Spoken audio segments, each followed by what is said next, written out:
কবুতরের গোসল করতে দিছি দেখেন।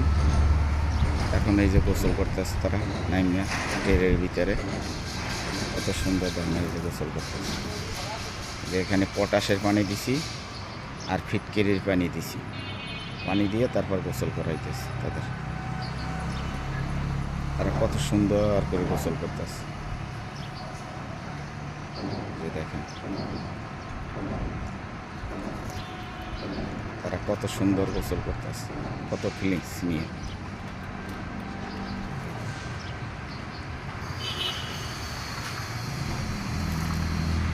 তারা অনেক সুন্দর ফিলিংস নিয়ে গোসল করতেছে। অনেক দিন পরে গোসল করাইতেছে,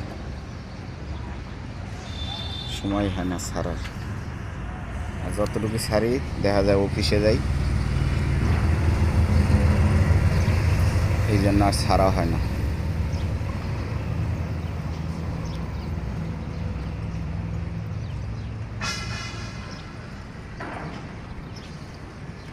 এই যে দেখেন তারা গোসল করে কীভাবে, দেখেন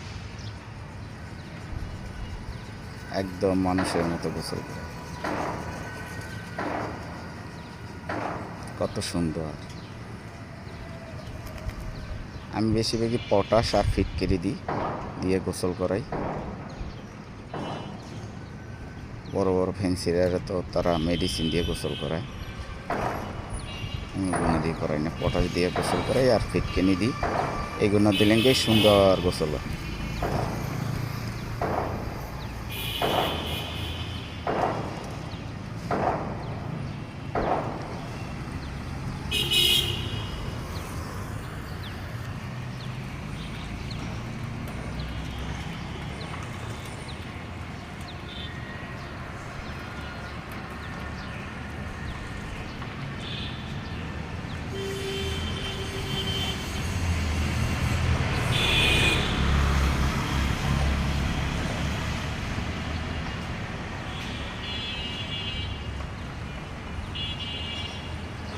এখন তারা গোসল করে এখন এই যে রোদ্দুরে করবো। আজকে রোদ্দুরটা হচ্ছে আলহামদুলিল্লাহ 3-4 দিন রোদ্দুর ওঠে, কিন্তু সময় পাই না।